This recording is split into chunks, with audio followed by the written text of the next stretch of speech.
Hello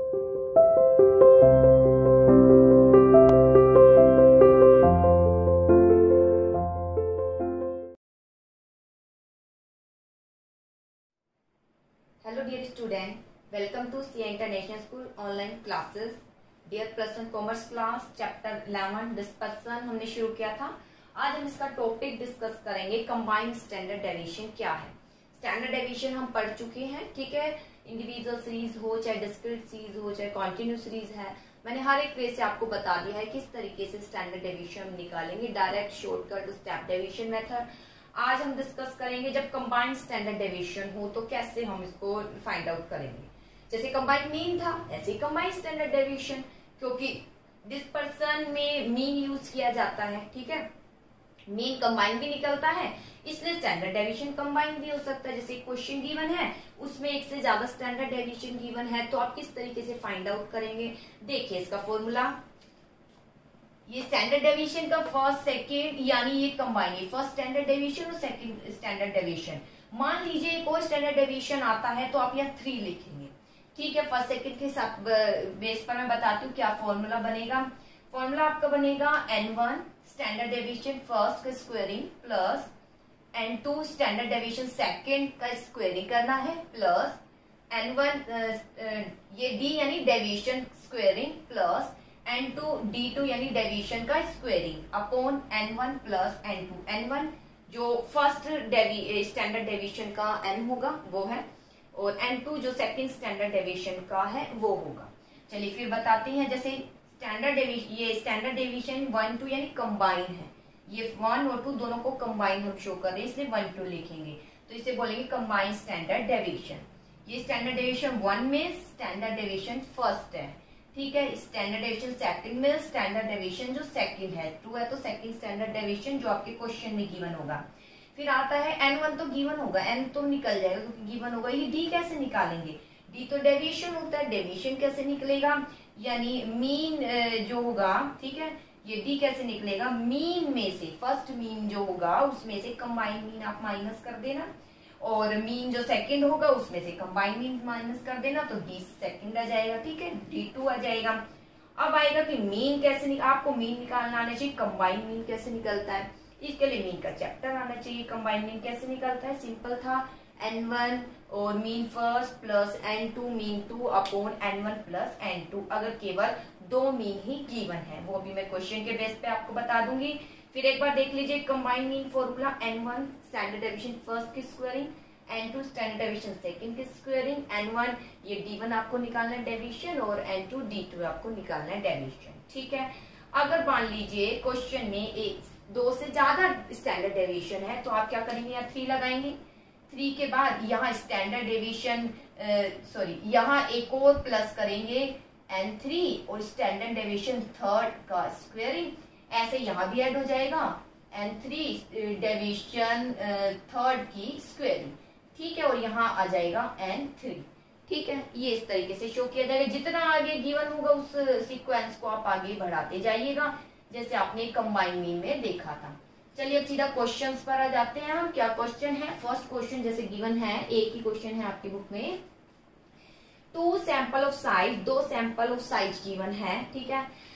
have mean जिसका mean 50 और 60 है एंड स्टैंडर्ड डेविएशन 5 और 6 है। फाइंड मीन, आपको मीन भी निकालना है और मीन निकालना ही पड़ेगा कंबाइंड मीन निकालने के लिए, क्योंकि ये जो D निकलेगा ये D मीन के बेस पर निकलेगा, ठीक है। आपको जो है मीन निकालना पड़ेगा यानी कंबाइंड मीन आपको निकालना पड़ेगा, ठीक है। And standard deviation of combined sample 250, आप find mean and standard deviation of combined sample 250, ठीक है। तो आपको ये शो करना है या आपको निकालना है मीन स्टैंडर्ड डेविएशन, या आपको कंबाइंड स्टैंडर्ड डेविएशन निकालना है जिसका कंबाइंड सैंपल गिवन है 250। कंबाइंड सैंपल मतलब N1 और N2, देखिए आप टोटल कीजिए कंबाइंड सैंपल 100 150 250 आ जाएगा, ठीक है। फिर देखिए क्वेश्चन 2 सैंपल है, 100 और 150 यानी 2 सैंपल लिए गए हैं, यानी संख्या ली गई है 100 और 150, जिसका मीन निकाला 50 एंड 60 आया और स्टैंडर्ड डेविएशन 5 एंड 6। अब आपको क्या निकालना है, कंबाइंड स्टैंडर्ड डेविएशन निकालना है, ठीक है। और जिसका कंबाइंड सैंपल 250 गिवन है। नहीं भी गिवन तो आप इसका टोटल कर सकते हैं, इजिली निकल जाएगा। चलिए तो अब निकाल के देखें क्या क्या गिवन है। ये तो N1 आ गया 100, N2 आ गया है 150, इसके अलावा स्टैंडर्ड डेविएशन फर्स्ट है 5, स्टैंडर्ड डेविएशन सेकंड है 6, ठीक है। इसके बाद है कंबाइन यानी जो N1 और N2 है वो कितना है 250। ये लिखने की भी जरूरत नहीं है, बाकी गिवन ही है, ठीक है। तो चलिए अब हम निकालते हैं। ये गिवन है, ये गिवन है, ये रह गया है स्टैंडर्ड डेविएशन, हाँ जी मीन रह गया है। मीन कितना है, मीन 50 और 60 है। मीन कितना है, मीन फर्स्ट 50 है और मीन सेकंड कितना है 60 है, ठीक है। ये डेटा गिवन है। अगर हम इसमें देखें तो क्या क्या किसके थ्रू हम ये फाइंड आउट कर सकते हैं, मतलब क्या क्या डिजिट है जो हम इसमें पुटअप कर सकते हैं। अगर हम यहाँ देखें N1 है जी, हम पुटअप कर सकते हैं। स्टैंडर्ड डेविएशन फर्स्ट है जी, ये भी पुटअप कर सकते हैं। तो कीजिए, हाथों हाथ कर दीजिए। जो वैल्यू गिवन है वो कर देते, जो नहीं है वो निकाल लेंगे। N1 है, N1 कितना है 100, तो कीजिए। स्टैंडर्ड डेविएशन फर्स्ट यानी 5, इसकी हमें करना है स्क्वेयरिंग, 5 की स्क्वेयरिंग प्लस N2 यानी 150 और स्टैंडर्ड डेविएशन सेकंड 6 की क्या करनी है स्क्वेयरिंग प्लस N1 यानी 100 ही है मल्टीप्लाई D1 कैसे निकलेगा, D1 निकालना पड़ेगा। तो चलिए निकालते हैं जैसे जैसे जरूरत है। तो D1 कैसे निकलेगा, मीन फर्स्ट में से कंबाइंड मीन करना है, तो बेटा D1 निकाल लेते हैं हम। चलिए मीन फर्स्ट में से कंबाइंड मीन माइनस कर देते हैं, तो मीन फर्स्ट तो ये रहा। अब ये मैं कहां से लेकर आऊं कंबाइंड मीन, तो ये तो बेटा आपको लेकर आना पड़ेगा, फाइंड आउट करना पड़ेगा क्योंकि गिवन नहीं है सारे डेटा। तो मीन जो है कंबाइंड मीन आपको निकालना पड़ेगा।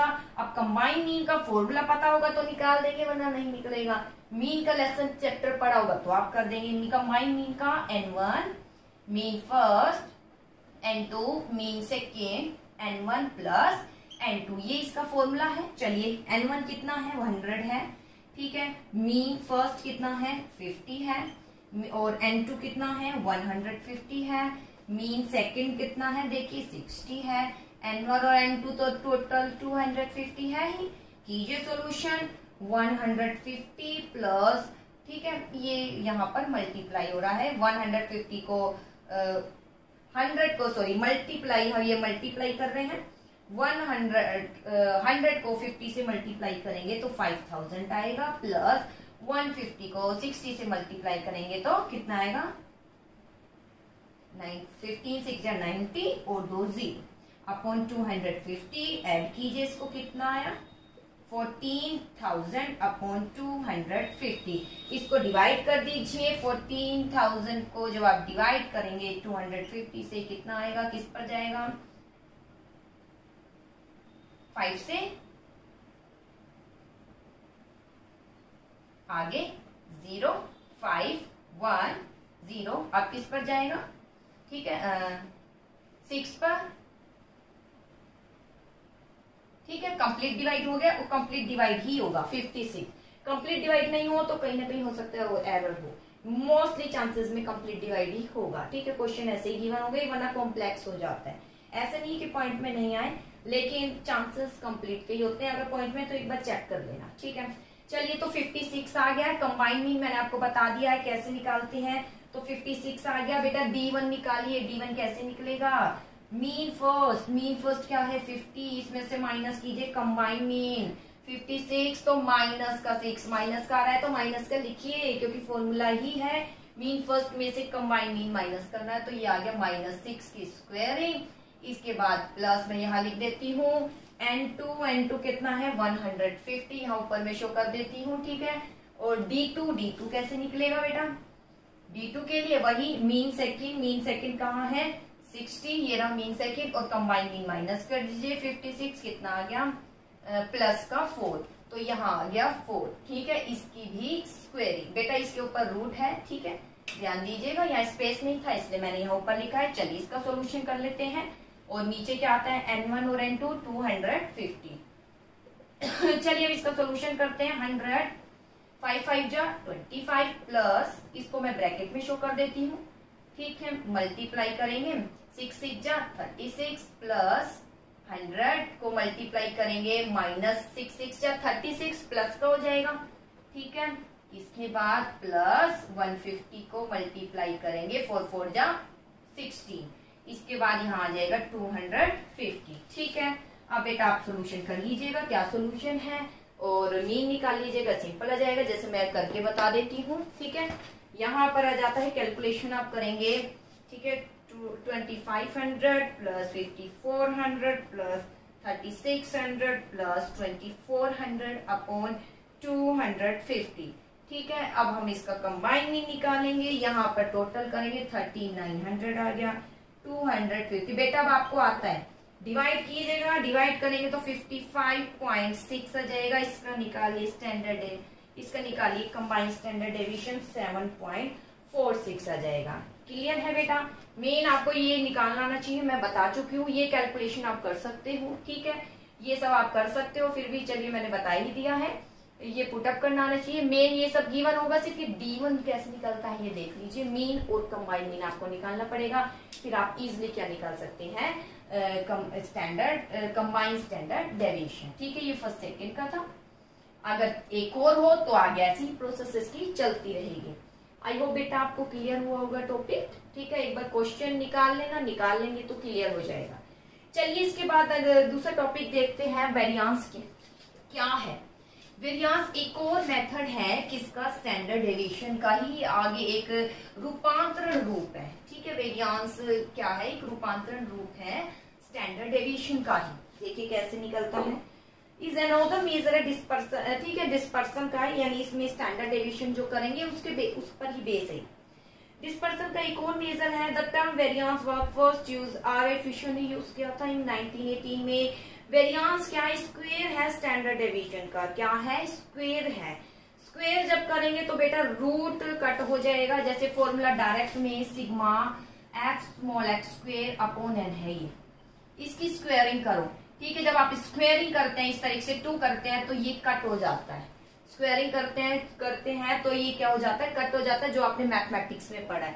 तो बचेगा क्या, केवल ये हट के वेरिएंस में ये रूट स्क्वायर रूट हट जाएगा, और फिर क्या आ जाए, स्क्वायर रूट हट जाएगा, और सिंपल एक ये डिजिट आपके पास बचेगी। कैसे, देखिए क्वेश्चन ये है, फॉर्मूला हमारा ये होता है, वेरिएंस क्या है, इसका डबल है, यानी इसका 2 टाइम्स है। जब इसको 2 टाइम्स हम मल्टीप्लाई करते हैं, जैसे आपने मैथमेटिक्स में पढ़ा होगा, तो इससे ये कट हो जाता है, बचता है fx स्क्वायरिंग अपॉन n, ठीक है। तो इसलिए चाहे डायरेक्ट मेथड है, चाहे शॉर्टकट मेथड है, चाहे स्टेप डेविएशन मेथड है, वेरिएंस निकाला गया है, तो इसमें जैसे डायरेक्ट मेथड है तो डायरेक्ट मेथड में sigma f small x upon n, standard deviation ये था, तो वेरिएंस क्या हो जाएगा, वेरिएंस यानी इसकी स्क्वायरिंग हो जाएगा, sigma fx squaring upon n, खत्म, ठीक है। शॉर्टकट है, शॉर्टकट कैसे निकाल रहे थे, sigma f dx squaring upon n minus sigma f dx upon n का होल स्क्वायर। अब क्या करेंगे बेटा, तो ये सिग्मा इसको हटा देंगे ऊपर, जो रूट स्क्वायर है, बचेगा क्या, sigma f dx upon n का स्क्वायर। चलिए स्टेप डेविएशन को देख लेते हैं, इसी में बता देती हूँ। स्टेप अगर हम इसी को कन्वर्ट करते हैं तो मल्टीप्लाई आता है c, तो अब हम इसमें करेंगे तो ये तो ऐसा ही रहेगा, लेकिन c का क्या हो जाएगा, स्क्वायरिंग, क्योंकि c के ऊपर रूट नहीं आता, इसलिए c का क्या हो जाएगा, स्क्वायरिंग। ये ध्यान रखना, जो स्टेप डेविएशन है उसमें c का क्या हो जाएगा, स्क्वायरिंग, क्योंकि इसका रूट तो कट हो जाएगा, ठीक है, और स्क्वायर रूट कट जाएगा स्क्वायर से, और यहाँ पर c की आ जाएगी स्क्वायरिंग। क्लियर, ये है वेरिएंस निकालने का मेथड। अब इसके बाद एक क्वेश्चंस भी गिवन है, calculate mean and variance from the data given below. I hope आप इस क्वेश्चन को खुद ही कर लेंगे, कुछ नहीं करना इसमें। डेली वेजेस गिवन है, नंबर वर्कर गिवन है, आपको मीन निकालना है। मीन बता चुके हैं कैसे निकालना है, मीन आपको लेसन आना चाहिए, तब आप इजीली निकाल लेंगे। मीन निकालने के बाद कुछ नहीं करना, इसमें 2 चीज पूछे, मीन और वेरिएंस। वेरिएंस मतलब स्टैंडर्ड डेविएशन निकालना है, अंतर इतना है, स्टैंडर्ड डेविएशन में ये आ जाता है, ठीक है, रूट स्क्वायर आ जाता है, वो मत लगाना, बाकी स्टैंडर्ड डेविएशन आपको आता ही है निकालना, इजिली आप निकाल सकते हो। चलिए अब आता है कोफिशिएंट ऑफ वेरिएंस क्या है। कोफिशिएंट ऑफ वेरिएंस आप देख लीजिए, फॉर्मूला इसका इजिली ये भी आप निकाल सकोगे, क्योंकि मैंने सारे मेथड आपको बता दिए हैं, ठीक है। तो कोफिशिएंट ऑफ वेरिएंस का फॉर्मूला है, कोफिशिएंट निकाल रहे हैं, ठीक है, standard deviation, coefficient of variation, ठीक है, कोफिशिएंट ऑफ वेरिएशन का फॉर्मूला है, यानी सी भी लिखाएगा, standard deviation upon mean multiply 100, ये इसका क्या है, फॉर्मूला है। स्टैंडर्ड डेविएशन आपको आता ही है निकालना, मीन आपको आता है निकालना, मीन निकालोगे जैसे कि डायरेक्ट मेथड में मीन निकाल रहे थे ना, सबका टोटल करके डिवाइड मीन निकालते थे, फिर स्टैंडर्ड डेविएशन निकालते थे, तो वैसे ही निकालना, मल्टीप्लाई 100 कर देना उसके आंसर को, तो सिंपल निकल जाएगा कोफिशिएंट ऑफ वेरिएशन, ठीक है। आगे इसके बारे में थोड़ा बता देती हूँ। Coefficient of variation is used to compare, इसका यूज किया जाता है वेरिएबिलिटी, होमोजेनिटी, स्टेबिलिटी को जानने के लिए डिफरेंट स्टैटिकल सीरीज में। आगे निकाल लेते हैं, फिर कंपेयर कर लेते हैं, उससे पता चल जाता है कि सीरीज में कितनी स्टेबिलिटी है, ठीक है, किसमें ज्यादा अंतर नहीं है, ये पता चल जाता है। चलिए कुछ क्वेश्चन इसके गिवन है वो आप निकाल लीजिएगा, बहुत सिंपल है, कुछ नहीं है। मीन मैंने बता चुकी हूँ, स्टैंडर्ड डेविएशन भी मैं बता चुकी हूँ। अब इसके बाद मैं बता देती हूँ स्टैंडर्ड डेविएशन के मेरिट क्या है। तो मेरिट है, फर्स्ट मेरिट है बेस्ड ऑन ऑल वैल्यू, बहुत सिंपल, क्योंकि आप ये पढ़ चुके हो। ऑल वैल्यू पर बेस क्यों है, क्योंकि ये मीन पर आधारित है, मीन इसमें निकलता है, मीन में सारी मैंने खूब आपको लाइव क्लास में बताया है, तो बेस है ऑन वैल्यू पर। सर्टेन मेजर, एक सर्टेन वैल्यू है, मीन से भी एक निश्चित वैल्यू जिसके आधार पर कंक्लूजन निकाल सकते हैं।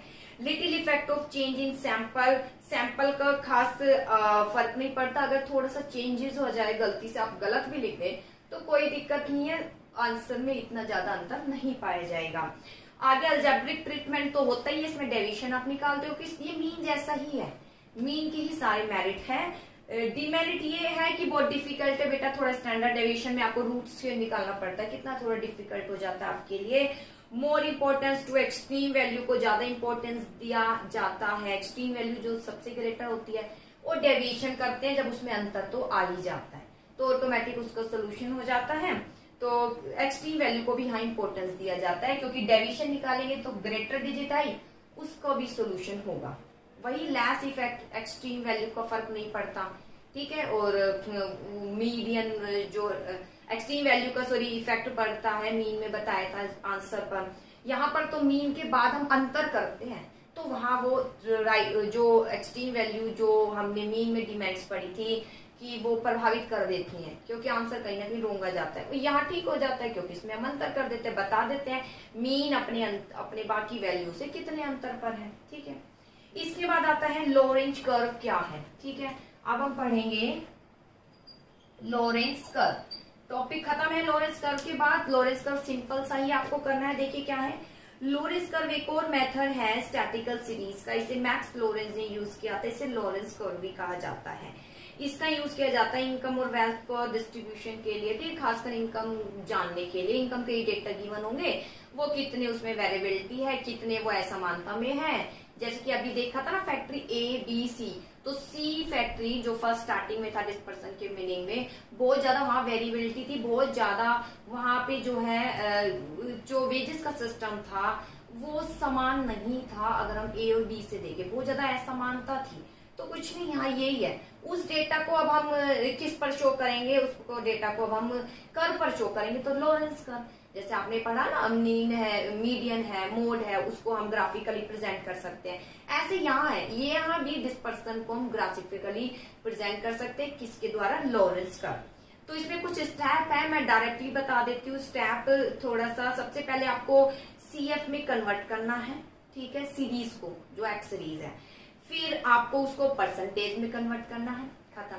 फिर फ्रीक्वेंसी को CF में कन्वर्ट करना है, फिर उसको परसेंटेज में कन्वर्ट करना है, फिर उसको प्लॉट करना है। मैं डायरेक्ट क्वेश्चन करके दिखा देती हूँ, जैसे यहाँ देखिए इनकम है, ठीक है, यानी x series, Lorentz curve of data given below, income गी हुई है 100, यानी एक्स सीरीज गिवन है 100, 200, 400, 500 और 800। तो सबसे पहला स्टेप क्या है, आपको इसको CF में यानी कॉम्युलेटिव में कन्वर्ट, CF नहीं बोलना, F यानी फ्रीक्वेंसी, आपको कॉम्युलेटिव सीरीज में कन्वर्ट करना है। फर्स्ट स्टेप, इसका फर्स्ट स्टेप है आपको C में कन्वर्ट करना है, क्यूमुलेटिव में, ठीक है। चलिए तो इसको कर लेते हैं, क्यूमुलेटिव सीरीज आ जाएगी, क्या आ जाएगी 100, 100 प्लस 200 300, मैं लिख देती हूँ 300 4 700, 700 में 500 करेंगे 1200 और 2000, इन सबका टोटल भी है 2000, यानी ये ठीक है। क्लियर। सेकंड स्टेप क्या है, इसको हम परसेंटेज में कन्वर्ट करेंगे। किसमें? परसेंटेज में। अब जो सेकंड स्टेप है, चाहे सीएफ है चाहे सीरीज है, उसको हम किस में कन्वर्ट करेंगे? परसेंटेज में कन्वर्ट करेंगे। तो कीजिए परसेंटेज में, तो क्युमुलेटिव परसेंटेज आ जाएगा। क्या परसेंटेज में कन्वर्ट कीजिए, कैसे? परसेंटेज कैसे निकालती है? 100 है अपॉन 2000 मल्टीप्लाई 100, 100 से ये आ गया 5, यहाँ आ गया 5। ऐसी 300 अपॉन 2000 मल्टीप्लाई 100, कट किया और ये किया, ये आ गया 50। ऐसे ही आप निकाल लीजिए क्युमुलेटिव परसेंटेज। मैं यहाँ लिख देती हूँ 35, 60 और 100। ठीक है। इसके बाद हम क्या निकालेंगे? ये तो एक्स सीरीज का हो गया। क्लियर, ज्यादा हार्ड नहीं है, कुछ नहीं है। क्युमुलेटिव, सीरीज और फिर परसेंटेज। ऐसी फ्रीक्वेंसी में लिख देती हूँ। यहाँ पर फ्रीक्वेंसी कितनी है? 80 है, 70 है, 50 है, 30 है और कितनी है? 20 है। इस डेटा को मैं थोड़ा यहाँ लिख देती हूँ, और कैसे परसेंटेज निकालनी है आपने देख लिया होगा। ठीक है, चलिए मैं लिख देती हूँ ताकि वहां पर हम ड्रॉ कर सके क्युमुलेटिव परसेंटेज। कितना है? 5, 15, 35, 60 एंड 100। अब यहाँ पर आपको निकालना है, ये फ्रीक्वेंसी है 80, 70, 50, 30 और 20। इसका टोटल है 250। अब इसका सीएफ निकालिए। फर्स्ट स्टेप क्या था? क्युमुलेटिव बनाना है। चाहे फ्रीक्वेंसी है तो, सीरीज है तो 80, 80 प्लस 70 150, 150 प्लस 50 200 प्लस 30 230 और 250। फिर इसको परसेंटेज में बनाना है, क्युमुलेटिव फ्रीक्वेंसी को परसेंटेज में, क्युमुलेटिव परसेंटेज फ्रीक्वेंसी। तो चलिए ये निकालेंगे। तो कैसे है? यहाँ एक ही बताऊंगी डेटा। 80 अपॉन टोटल कितना है? 250 मल्टीप्लाई 100, 0 से 0, यहाँ इस वाले 0 से 0 कट कर देती हूँ मैं। ठीक है, 25 4 जा 32। अब आप निकाल लीजिएगा इजली। 32, 60, 80, 92 और 100। चलिए अब मेन इसको कैसे हम शो करेंगे वो मैं बता देती हूँ। फिर बता देती हूँ। सबसे पहले सीरीज है, फर्स्ट स्टेप क्युमुलेटिव सीरीज में, फिर उसको परसेंटेज में। फ्रीक्वेंसी है तो सीएफ में, फिर उसको परसेंटेज में। अब लोरेंस कर्व बनाएंगे। देखिए क्या है लोरेंस कर्व करने के लिए ओ एक्स और यहाँ आ जाएगा ये वाई। यहाँ पर आप सारे डेटा शो करेंगे। ये जो सीएफ जो परसेंटेज वाले हैं, परसेंटेज ऑफ पर्सन सारे डेटा। ठीक है, तो जैसे यहाँ पर 5, 10, 15 ये है तो मैं 10 का ही बना देती हूँ। 10, 20, 30। ये परसेंटेज अगर मैं देखूँ तो 100 तक है बेटा। 40, 50, 60, 70, 80, 90 और यहाँ आ गया 100 परसेंटेज ऑफ पर्सन। ठीक है, पहले ये तो यहाँ आएगा, सीएफ वाला यहाँ आएगा। अब ये परसेंटेज ऑफ आपको क्या दिखाना है? इनकम दिखाना है। ठीक है, परसेंटेज ऑफ इनकम। देखिए हाँ जी, परसेंटेज ऑफ पर्सन, हाँ जी, एंड परसेंटेज ऑफ इनकम। बेटा ये जो है परसेंटेज ऑफ पर्सन, यानी पर्सन है, मैंने ध्यान नहीं दिया यहाँ तो फ्रीक्वेंसी यानी वो पर्सन गिवन थे। ठीक है, और परसेंटेज ऑफ इनकम, ये इनकम और वेल्थ पर डिपेंड है। इसलिए आपको क्या करना है, जो ओ एक्स एक्सिस है वहां पर पर्सन शो करना है और यहाँ इनकम। ध्यान दीजिएगा। ठीक है, अभी तक जैसे मैंने बोला कि एक्स सीरीज है, ये फ्रीक्वेंसी, मैंने उसके अकॉर्डिंग बता दिया। एक्स सीरीज को यहाँ फ्रीक्वेंसी, ध्यान दिया नहीं कि ये लॉरेंज कर्व है। लॉरेंज कर्व में आप अब ध्यान दीजिएगा। ध्यान क्या देना है, गलती यही करोगे आप। ठीक है, इसलिए मैंने ये तो मैं दोबारा रिपीट कर रही हूँ। यहाँ पर आपको पर्सन लिखने हैं। आपको यहाँ क्या लिखना है? Percentage of person. और यहाँ पर क्या लिखना है? Percentage of income. ध्यान दीजिएगा। ठीक है, इनकम यहाँ और परसेंटेज ऑफ पर्सन यहाँ पर। चलिए अब शो करते हैं। यहाँ भी मैं शो कर देती हूँ। 10, 20, 30, 40, 50, 60, 70, 80, 90, 100। इसके लिए आपको क्या करना है? एक line of equal distribution show करना है। जब स्टेप पढ़ोगे तो उसमें लिखा हुआ है लाइन ऑफ इक्वल डिस्ट्रीब्यूशन। ये क्यों शो की जाती है? अब जो लॉरेंज कर्व बनेगा वो जितना इसकी क्लोज होगा तो हम कहेंगे कि जो इनकम दी जाती है उसमें ज्यादा जो है असमानता नहीं है। इनकम वेल्थ का जो वितरण है बहुत सही है। अगर ये बहुत ज्यादा डिस्टेंस पर है जो कर्व बनेगा, तो इस मीन्स हम कहेंगे कि बहुत ज्यादा वेरिएबिलिटी है। तो चलिए अब आगे करते हैं। ये हमने निकाल लिया, सिंपल सीधा निकालेंगे। परसेंटेज ऑफ पर्सन, ये रहा परसेंटेज ऑफ पर्सन, ये परसेंटेज ऑफ पर्सन ये फ्रीक्वेंसी है, यानी नंबर ऑफ पर्सन ये पर्सन का है, ठीक है, और ये किसका है, ये इनकम का है डेटा। पर्सन का अब हम देखते हैं परसेंटेज। यहाँ पर परसेंटेज 32 और यहाँ पर क्या आ रहा है 5 आ रहा है, यहाँ पर क्या आ रहा है 5 आ रहा है। तो ये रहा यहाँ पर 5 अप्रोक्स यहाँ आएगा और 32 यहाँ आएगा पॉइंट, इस तरीके से यहाँ आ जाएगा। आगे अगर हम देखें तो ये 15 है और ये 60 है, पर्सन यहाँ है, तो ठीक है, तो 60 ये यहाँ है और इसका जो वेल्थ है 15, तो 15 अप्रोक्स यहाँ आ जाएगा 60 और यहाँ, ठीक है, हाँ जी यहाँ पर। इसके बाद आ जाएगा 80 है और ये 35 है, ये रहा 80 और 35 कहाँ है, ये रहा 35, तो 35 अप्रोक्स यहाँ आएगा और ये रहा 80, तो पॉइंट यहाँ आएगा। इसके बाद 92 है और ये 60 है, तो 92% का ये रहा 90 और 92 समथिंग यहाँ आएगा और पर्सन है 60, तो ये रहा 50 और 60 यानी 90 और ये 60 इस तरीके से बनेगा। इसके बाद 100 और 100 बेटा, ये रहा 100 और ये रहा 100, यहाँ दोनों ही शो करेंगे इस तरीके से। बस आपको क्या करना है, इसको ज्वाइन करना है और ये बन जाएगा लॉरेंज कर्व। इसको भी आपको यहाँ तक ज्वाइन करना है, ठीक है। तो बेटा ये बन जाएगा, यहाँ तक आप इसको शो कर देंगे, डॉट डॉट कर देंगे, ठीक है। तो ये बन जाएगा लॉरेंज कर्व, इसको बोलते हैं लॉरेंज कर्व। ध्यान दीजिएगा, बस गलती यहाँ हो सकती है कि एक्स सीरीज समझकर आप यहाँ लिख दोगे और फ्रीक्वेंसी यहाँ लिख दोगे। ये एक्स सीरीज और फ्रीक्वेंसी नहीं, नंबर ऑफ पर्सन यहाँ लिखने हैं इस बार और इनकम यहाँ लिखनी, क्योंकि इनकम पर बेस है। नंबर ऑफ पर्सन यहाँ, इनकम यहाँ, तो इसलिए ठीक हो जाएगा। अगर हम यहाँ देखें तो ये बहुत ज्यादा अंतर पर है, ये अपने जो लाइन ऑफ इक्वल डिस्ट्रीब्यूशन है उससे बहुत ही ज्यादा डिस्टेंस पर है। तो इट मीन्स हम कह सकते हैं कि यहाँ पर इनकम का वितरण इतना अच्छा नहीं है, ठीक है। कंक्लूजन इसका ये निकल कर आता है, जो परसेंटेज पीपल है ये लॉरेंज कर्व जितना होगा उतनी ज्यादा हम कहेंगे कि ये अच्छे को शो करता है, जितना ज्यादा इससे डिस्टेंस पर होगा तो इक्वलिटी शो नहीं करता। बस बेटा यही था, थोड़ा सा आप इसको पढ़ लेना, ठीक है।